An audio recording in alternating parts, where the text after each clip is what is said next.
India news Haryana, अपनी बोली अपना चैनल।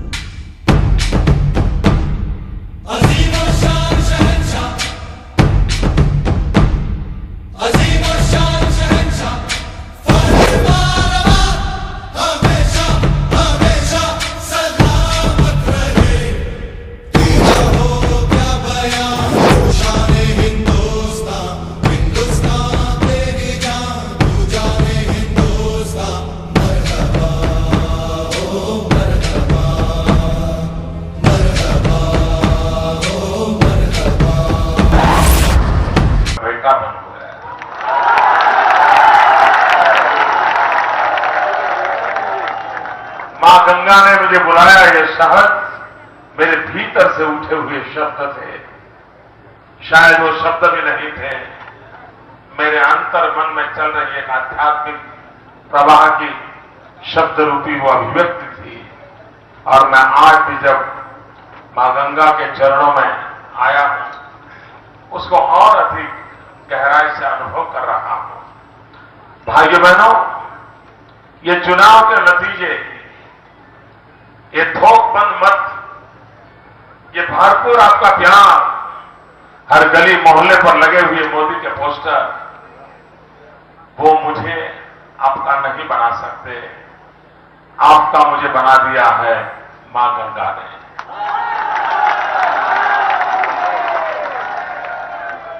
और भाइयों बहनों, शायद हर एक के जीवन में ऐसे अवसर नहीं आते। ईश्वर की इच्छा के बिना ऐसा सौभाग्य प्राप्त नहीं होता है। और इसलिए मैं कहता हूं, मां गंगा ने ही मेरे लिए कुछ काम तय किए हैं।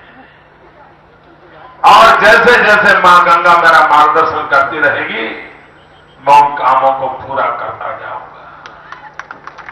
अब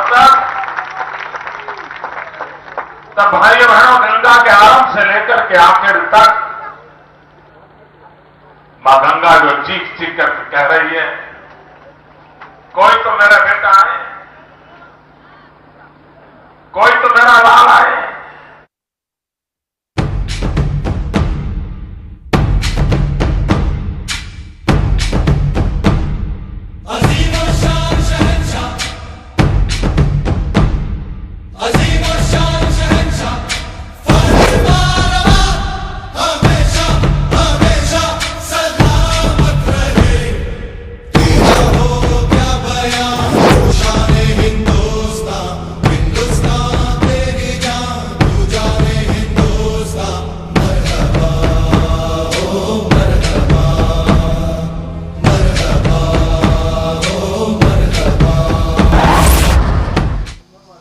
तो नरेंद्र मोदी वाराणसी में हैं और वहां वो गंगा घाट पर संबोधन दे रहे हैं।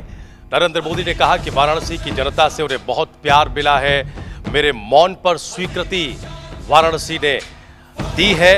उन्हें अपने मतदाताओं से अपील का मौका भी नहीं मिला और उसके बावजूद इतना बड़ा जन समर्थन उन्हें वाराणसी की जनता से मिला है। आज की बड़ी बहस में हम दो मुद्दों को लेकर हाजिर हुए हैं। पहला मुद्दा जो है वो कांग्रेस पार्टी यूपीए की सरकार से जुड़ा है। यूपीए ने 2 बार इस देश पर राज किया, 10 साल लगातार यूपीए का शासनकाल रहा। यूपीए 1 में जो कामकाज हुए उसके आधार पर 2009 में दोबारा कांग्रेस पार्टी या यूपीए की सरकार को मौका मिला, लेकिन यूपीए 2 में वो कौन सा टर्निंग पॉइंट था जहां से कांग्रेस पार्टी का और यूपीए की सरकार का डाउनफॉल शुरू हुआ? इस पर चिंतन मनन करने की जरूरत है। कांग्रेस पार्टी के भीतर तो हो ही रहा होगा, लेकिन हम भी यह समझने की कोशिश करेंगे कि कौन सी बड़ी गलतियां कांग्रेस से हो गई और साथ ही साथ हमारे प्रदेश में अब जो सियासी चौसर है वो किस तरह से बिछ रही है, क्योंकि 24 घंटों के भीतर ही कुछ बड़े बयान हमारे सामने हैं। हमने अपने बड़े पैनल से आपका परिचय कराया था, हम सीधे शक्ति परमार के पास चले गए, क्योंकि शक्ति लगातार प्रदेश की घटनाओं से जुड़े रहे हैं, चुनाव पर भी बारीकी से शक्ति ने नजर रखी है। शक्ति, अगर हम यूपीए सरकार के दूसरे कार्यकाल के कामकाज को देखें तो कौन सी वो घटनाएं आपको याद आती हैं जिसमें ऐसा लगे कि कांग्रेस पार्टी वाकई जनता की नब्ज को नहीं पढ़ पाई? महंगाई, भ्रष्टाचार, करप्शन, आतंकवादी ऐसे मुद्दे हैं जिन पर लेमैन भी बातचीत कर लेता है, आम आदमी भी जिन पर चर्चा कर लेता है, लेकिन वाकई जिन मुद्दों ने कांग्रेस पार्टी को हिलाया, वाकई डाउनफॉल कांग्रेस पार्टी का कहां से शुरू हुआ? जनता के बीच दूरी कहां से बन गई और क्यों नाकामयाब रहे कांग्रेस पार्टी के प्लानर, रणनीतिकार? देखिए राजीव जी, ये जो आप कह रहे हैं मानवीय स्वभाव होता है। यूपीए 1 था जब इन्होंने अच्छा काम किया था, एटमी डील के बाद जो अपने डॉक्टर मनमोहन सिंह थे प्रधानमंत्री, उनकी छवि भी एक मजबूत नेता के तौर पर उभर कर सामने आई थी। जैसा कि मानवीय स्वभाव होता है, हम भी कई बार ऐसे होते हैं कि बहुत अच्छी परफॉर्मेंस करते हैं, अच्छे प्रोग्राम्स देते हैं और बीच में थोड़ा लेजी हो जाते हैं। वैसा ही कुछ यूपीए 1 के साथ भी हुआ है। आप देखेंगे कि यूपीए 1 की परफॉर्मेंस काफी ठीक थी। हम 10 में से 5 या 6 नंबर यूपीए 1 को दे रहे थे, बिल्कुल। लेकिन यूपीए 2 पर अगर हम आते हैं तो स्थिति आ गई थी 10 में से 1 या 2 या 3 तो कोई देने के लिए तैयार नहीं था। जो उनके समर्थक थे वो भी संकोच करके 3 या 4 तक पहुंच पा रहे थे। तो ऐसी स्थिति बन गई थी कि जो यूपीए 2 था, शुरू से ही एक तो लेजीनेस बहुत थी, फैसले नहीं लिए जा रहे थे। जो यूपीए 1 की टीम थी वही रिपीट हुई थी, हालांकि बहुत मजबूती से आए थे। 140-45 का आंकड़ा 200 क्रॉस कर गया था खुद कांग्रेस का भी। इतनी ताकत मिलने के बाद भी वो उनको और मजबूती से काम करना चाहिए था, लेकिन वो उल्टा हुआ। कई पावर सेंटर बन गए थे, भ्रष्टाचार के कई एलिगेशन, जैसा कि मैं बीजेपी की कमजोरी भी कहूंगा कि यूपीए 1 में कोई ऐसा आंदोलन बीजेपी भी खड़ा नहीं कर पाई थी, जैसा कि अन्ना हजारे और उनकी टीम ने, जिसको टीम केजरीवाल और टीम अन्ना हजारे के नाम से हम जानते थे, उन्होंने जबरदस्त तरीके से एक आंदोलन खड़ा किया। मीडिया का भी उनको समर्थन मिला, देश का भी उनको समर्थन मिला, और एक के बाद एक जैसे कॉमनवेल्थ गेम्स जो हुए थे उसमें भी एक भारी रकम लगाई गई थी, उसमें भी वैसे नतीजे नहीं आ पाए, देश की साख वैसी नहीं बन पाई।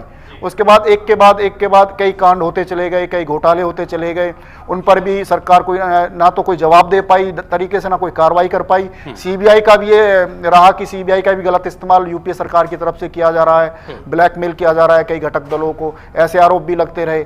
तो और महंगाई का जो मुद्दा था, जैसा कि आपने कहा, जो यूपीए 1 में नारा दिया गया था कि कांग्रेस का हाथ आम आदमी के साथ, ऐसा नहीं था। यूपीए 2 में ऐसा लगा कि आम आदमी को कांग्रेस पार्टी भूल गई है, जो कि सबसे बड़ी स्ट्रेंथ कांग्रेस पार्टी की रही थी जी। और उनकी सरकार की रही थी कि वो एससी, बीसी और जो गरीब समाज है उसके वो हमेशा कांग्रेस के शासन में उनको दिया भी था इतिहास में अगर जाए। लेकिन यूपीए 2 में उनको वो भूलते चले गए। एक रोजी रोटी का भी संकट पैदा होता चला गया था, जैसा कि हम कह रहे थे, और बिजली, पानी और राशन जैसी बुनियादी सुविधाओं के लिए भी लोग तरस गए थे।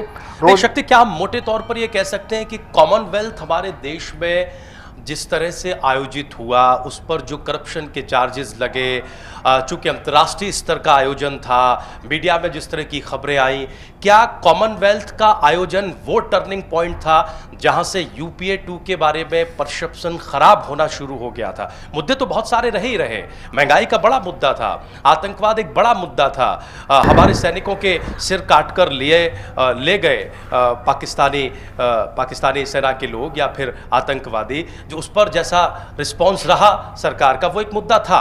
लेकिन वो टर्निंग पॉइंट हम समझना चाहते हैं जहां से कांग्रेस पार्टी की जो दिशा है वो पूरी तरह से बदल गई। क्या आप कॉमनवेल्थ को वो टर्निंग पॉइंट मानेंगे? जी बिल्कुल, कॉमनवेल्थ गेम्स ही यहाँ पर बहुत बड़ा टर्निंग पॉइंट था भारत की राजनीति का और कांग्रेस के लिए। यहाँ से डाउनफॉल इसलिए शुरू हुआ कि हमारे पड़ोसी देश चीन ने इससे कहीं कम बजट में बहुत अच्छा ओलंपिक का आयोजन किया था, लेकिन हमारे यहाँ पैसा भी खर्च हुआ और स्वाद भी नहीं आया। जैसा कि एक तो किरकिरी भी बहुत हुई और वैसा आयोजन भी नहीं कर पाए, अनियमितताएं बहुत थी जी। उसके बाद जो अन्ना का जो आंदोलन था उसमें फिर उसको थोड़ा सा और उफान दे दिया, आग में घी डालने का घी डालने का काम किया।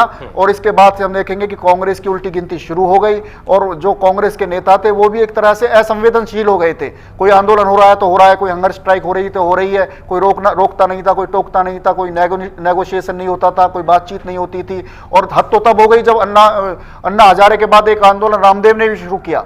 उस आंदोलन में कई अच्छी बातें भी थी, लेकिन बातचीत करने की बजाय लाठी उठाई सरकार ने और रामदेव को जिस तरह से खदेड़ा वो भी जनता को ठीक नहीं लगा। जिस तरह सरकार का पूरा रवैया ही ऐसा था। और दूसरी एक सबसे बड़ी वजह थी डी कंट्रोल और जो सेकंड टर्म था, घोटाले और भ्रष्टाचार, पेट्रोल और डीजल, इसने महंगाई में, जैसे कि आप कह रहे हैं, आग में घी डालने का काम किया। जैसे हर महीने एक खबर बन गई थी कि आज 5 रुपए बढ़े, आज 3 रुपए बढ़े, आज गैस के दाम, और पूरी सरकार, जैसे कि नरेंद्र मोदी अपने भाषणों में लगातार वो जनता के मूड को भाप गए थे, 9 सिलेंडर दें या 12 सिलेंडर दें, 9 सिलेंडर दें या 12 सिलेंडर दें, इसी में ही उन्होंने पूरे 5 साल निकाल दिए, और जो आम जनता थी वो कहीं पीछे छूटती गई। और जो आटे दाल लास्ट में थोड़ा सा उन्होंने लुभाने की कोशिश की कि 10 किलो चावल दे देंगे, 5 किलो दाल दे देंगे, लेकिन वो जनता बहुत उस वक्त बहुत जबरदस्त तरीके से आक्रोश था, लोग बहुत परेशान थे, हताश थे, निराश थे, और लोग बदलाव चाहते थे। और उस बदलाव के रूप में उन्होंने नरेंद्र मोदी को देखा। एक विकल्प केजरीवाल ने भी खड़ा करने की कोशिश की, तीसरे मोर्चे की तरफ से भी कोशिश हुई, लेकिन जैसा कि मैं लगातार कह रहा हूं, जब से हमने राजनीतिक चर्चाएं शुरू की कि एक विचारशीलता बढ़ी है, मीडिया का भी यहाँ इन्फ्लुएंस बढ़ा है भारत में, और देश के जो लोग हैं, जो नागरिक हैं, वो जो सोशल मीडिया उसके माध्यम से, इलेक्ट्रॉनिक मीडिया है उसके माध्यम से, पत्र और पत्रिकाओं के माध्यम से एक बड़े गंभीरता से सारे विषयों पर विचार करते हैं, विचारशील हुए हैं, एक एक घटना चक्र को देखते हैं, सुनते हैं, परखते हैं, और उसके बाद फैसला लेते हैं। ऐसा नहीं है कि अब झूठे भाषणों से, झूठे वादों से और दूसरे दिलासों से जनता को लुभाया जा सकता है। कैलकुलेशन होती है एक चीज की जनता के जो दिमाग है, क्योंकि अब शिक्षा के स्तर में भी थोड़ा सा सुधार हुआ है, और लोग अब बहुत जागरूक हुए हैं।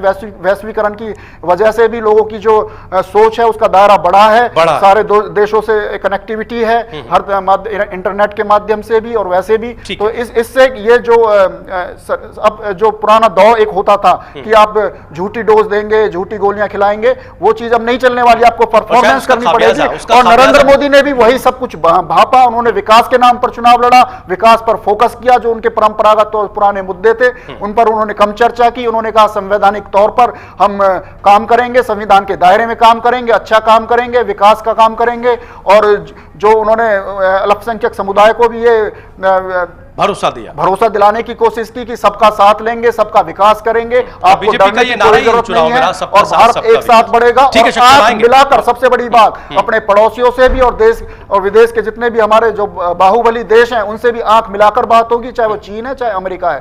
हर मुद्दे पर उन्होंने खुलकर